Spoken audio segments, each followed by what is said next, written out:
उनको मेरा नमस्कार। आपका स्वागत है जेबी ऑनलाइन क्लासेस बाय ट्रिकी गुरु में।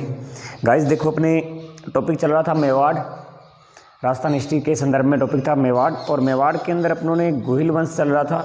गोहिल में दूसरी शाखा कर रहे थे सिसोदिया। सिसोदिया में आज का अपना शासक रहेगा राणा कुंभा।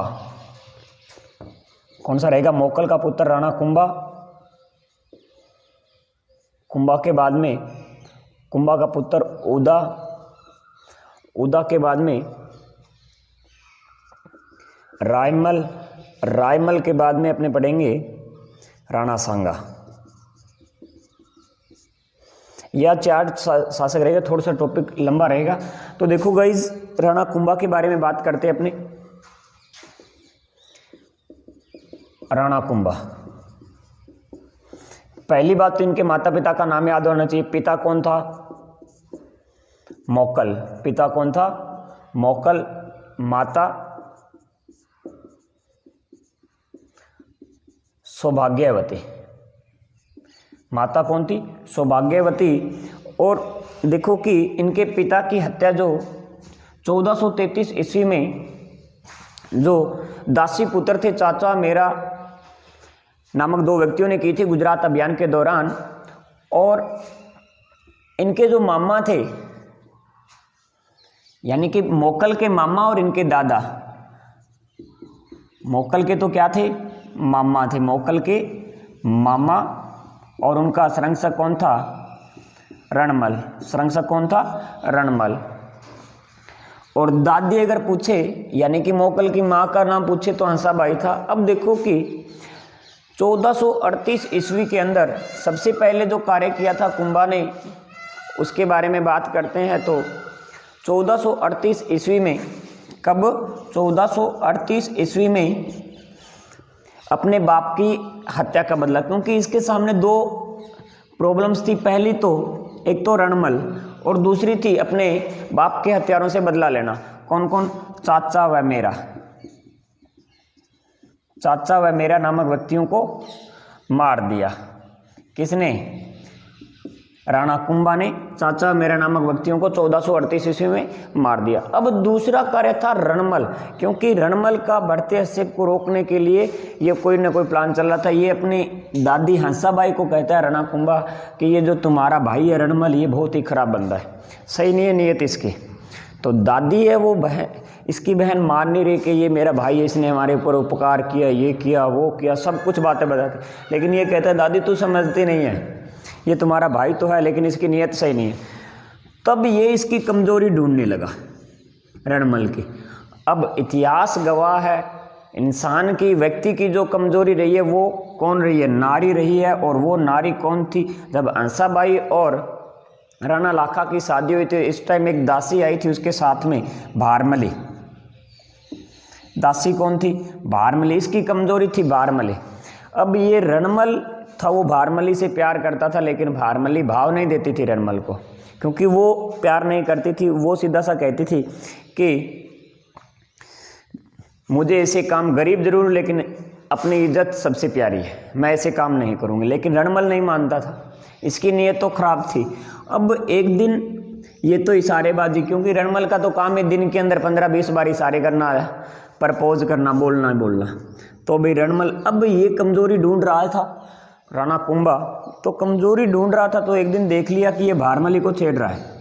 तब इस राणा कुंभा ने भारमली को अपने पास बुलाया और कहता है कि तुझे मेरा एक काम करना पड़ेगा। क्या? बोलो मालिक, हम तो आपके नौकर हैं, जो कहोगे वो करना पड़ेगा। क्या इलाज?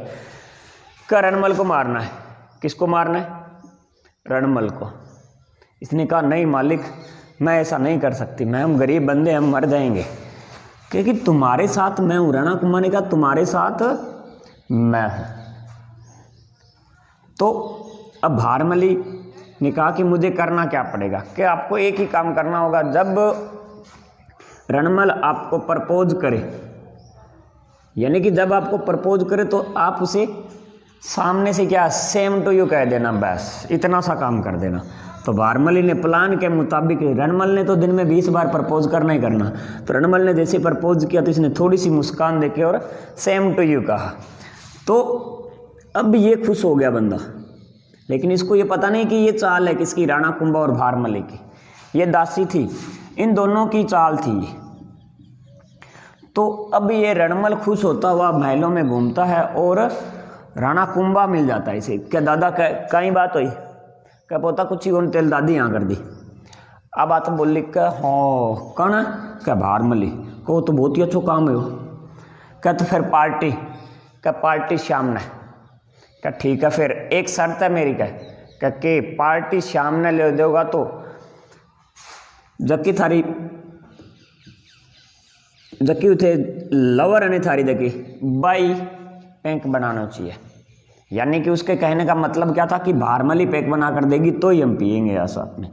तो भाई अब रणमल ने हाँ करवा ली भारमली से, क्योंकि प्लानिंग के तहत ही चल रहा था राणा कुंभा भी।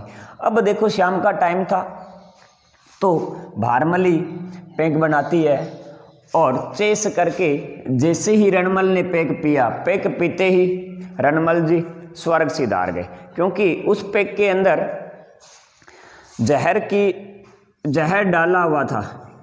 किसका? भारमली ने जहर डाल दिया था रणमल के पैक के अंदर, और रणमल वहीं के वहीं से क्या हो गए? स्वर्ग को चले गए। तो यहाँ पर कहते हैं कि रणमल के साथ में इनका बेटा राव जोधा, इनका बेटा राव जोधा भी इनके साथ था। तो राव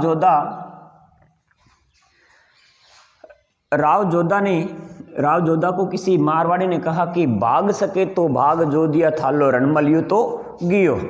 काई क्यों कि भाग सके तो भाग जो दिया थालो रणमल यू तो गियो। तो रणमल की हत्या करवाई और राव जोधा भागकर कहां पर आ गया? मारवाड़ की तरफ आ चुका था और बाद में मारवाड़ का शासक भी बन गया। अब देखो ये तो यहां तक बात थी। इसके बाद में एक युद्ध हुआ था, आपको याद हो तो, सारंगपुर का युद्ध।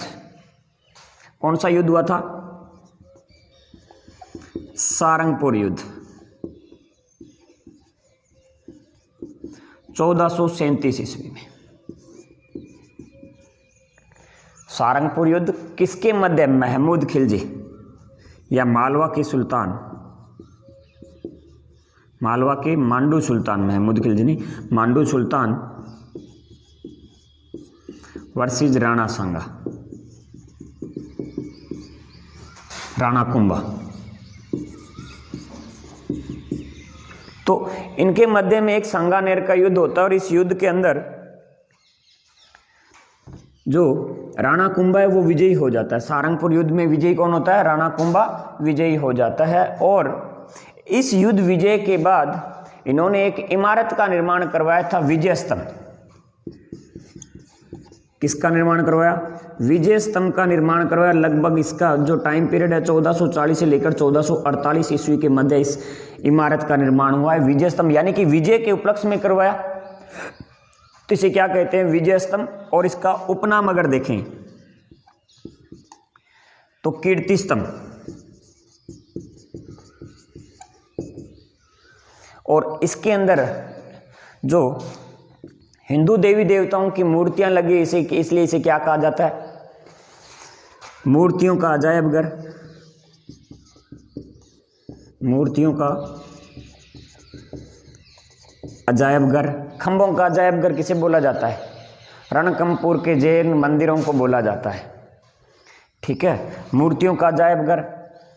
हिंदू देवी देवताओं की, भारतीय हिंदू देवी देवताओं की मूर्तियों का विश्व कोश भी कहा जाता है। और जो इसकी जो तुलना है, फर्ग्यूसन एक इतिहासकार था, फर्ग्यूसन ने इसकी तुलना की रोम के टार्जन से। रोम के टार्जन से तुलना। और जो इसे कुतुब मीनार से भी श्रेष्ठ इमारत बताया है। किसने बताया कुतुब मीनार से? यह आपके लिए क्वेश्चन रहेगा कि कुतुब मीनार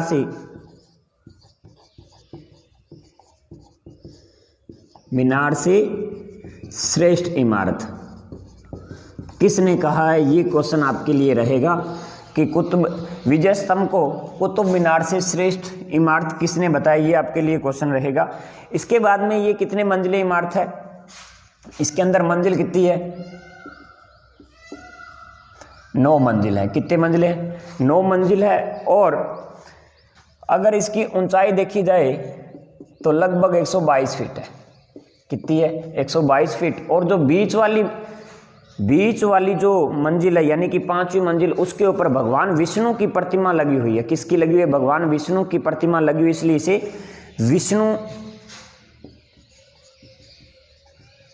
स्तंभ भी कहा जाता है। क्या कहा जाता है? विष्णु स्तंभ भी कहा जाता है इसे। और इसकी जो इस मंजिल पर फारसी भाषा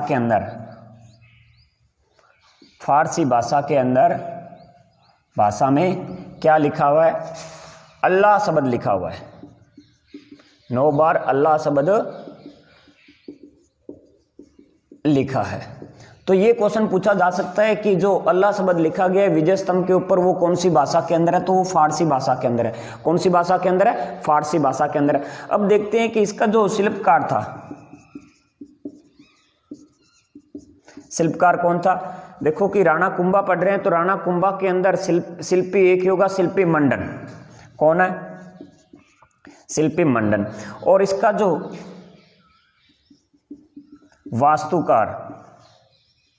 वास्तुकार कौन था? जेता या जयिता। और इसके 3 पुत्र नापा, पुंजा और पोम्मा। वास्तुकार कौन कौन थे? जेता, नापा, पुंजा और पोम्मा, ये इसके 3 पुत्र थे।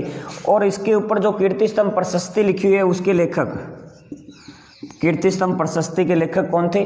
कवि अत्रि। कौन कौन थे? कवि अत्रि और कवि महेश, ये इसके लेखक थे कीर्ति स्तंभ प्रशस्ति के। इसके बाद में अब बात करते हैं कि ये भारत के राजस्थान की पहली इमारत, राजस्थान की पहली इमारत जिस पर 15 अगस्त 1949 को 1 रुपये का डाक टिकट जारी हुआ। कौन सी इमारत है वो? विजय स्तंभ या कीर्ति स्तंभ है ये। और ये कहाँ पर है? चित्तौड़गढ़ के अंदर बनी है, जिस पर क्या हुआ? 15 अगस्त 1949 को 1 रुपये का डाक टिकट जारी हुआ। और इसके बाद में दूसरी इंपॉर्टेंट बात क्या है इसकी, कि वर्ष 2001 के अंदर राजस्थान पुलिस का लोगो, राजस्थान पुलिस का प्रतीक चिन्ह किसे बना दिया गया है?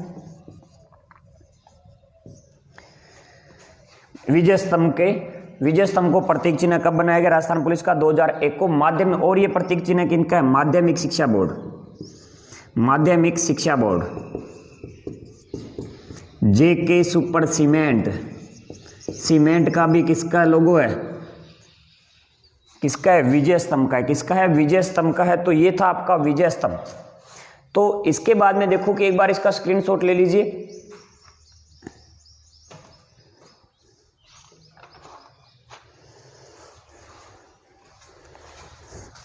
और अपने आगे चलते हैं।